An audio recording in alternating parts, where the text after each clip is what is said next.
పసుపు గొమ్ములో పసుపు తీసి రాసినట్టుగా పూచె తంగెడు కొమ్మలు వేల రంగుల పువ్వులో బతుకమ్మని చీరలు కోనేటిలో కలువలో గౌరమ్మని రవికలు ఎంతటి అందాల మహారాణివే నీ చుట్టూ పూలన్నీ చలికత్తెలే చిత్తూ చిత్తూల బొమ్మ శివుని ముద్దుల గుమ్మ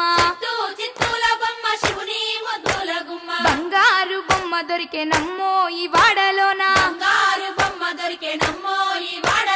బంగారు బిందె తీసుక బామా నీళ్ళకు పోతే భగవంత